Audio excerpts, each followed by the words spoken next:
me in my life. But I also want to challenge you on what type of voice you're going to leave behind. I was in 7th grade and I went to my very first middle school dance. I came home so excited. 6 girls had wanted to dance with chubby little me. Middle school Romeo. The next day I asked my dad, I said, Dad, some girls say yes. That's good. Some girls say no. I can deal with that. But what do you do with the young ladies that say maybe later? My dad looked at me with a wry little smile. He said, here's what you do. You look back at that lady, take a few steps away, and say, it's later, baby.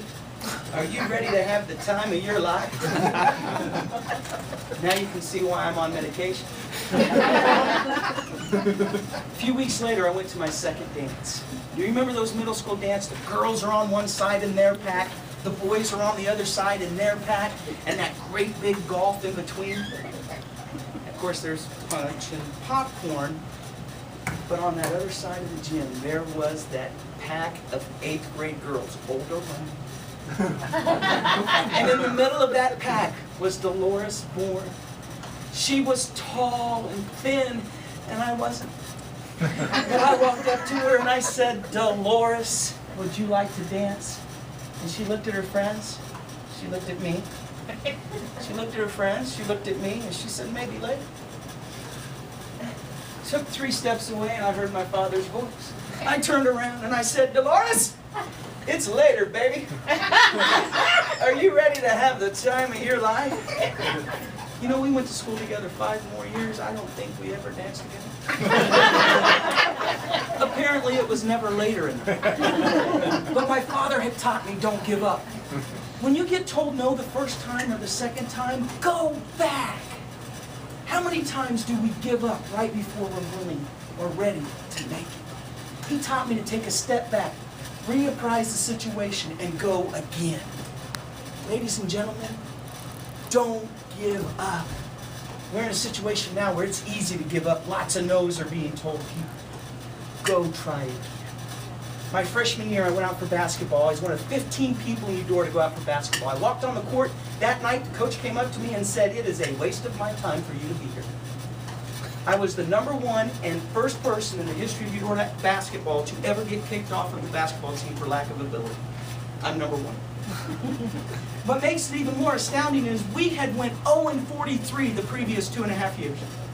We had not won a game in 2.5 years. We were ranked by Sports Illustrated as one of the worst teams in the United States. How bad did I have to be to get kicked off that team? But I went home that night and I told my mom and dad, do you know how hard that was? The disappointment. The first one ever. My dad had taught me, try again. He had told me, son, don't quit, because a quitter always will. So I picked up my basketball that night. I laid down in bed and I started practicing my shooting motion.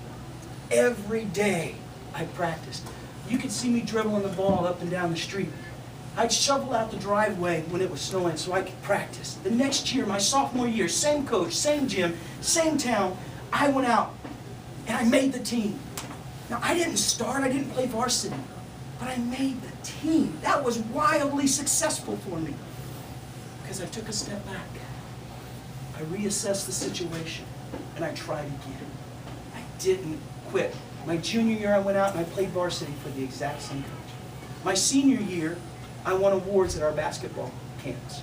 And I finished my basketball career in 1992 on the floor of Allen Fieldhouse, playing with Kurt Wagner, Alonzo Jameson, Freeman West.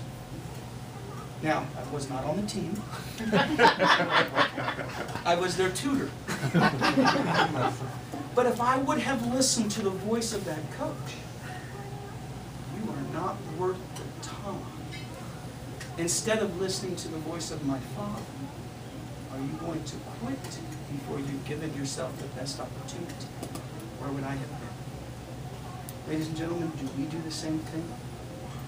What voice are we going to choose to listen to? I was in 8th grade. My choir teacher, Mrs. Baccadutri, she wrote in my yearbook, she said, Ed, what a case you are. You are very talented. Put that talent to use. I needed somebody to tell me that. I was from an alcoholic, dysfunctional home. She knew that.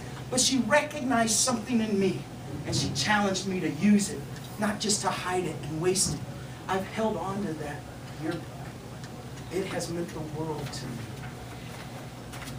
to have someone recognize and challenge me. I graduated high school a few years later. The day I graduated, my graduating class had voted me to give the farewell address to tie our high school career together for their families, for their friends, for the town.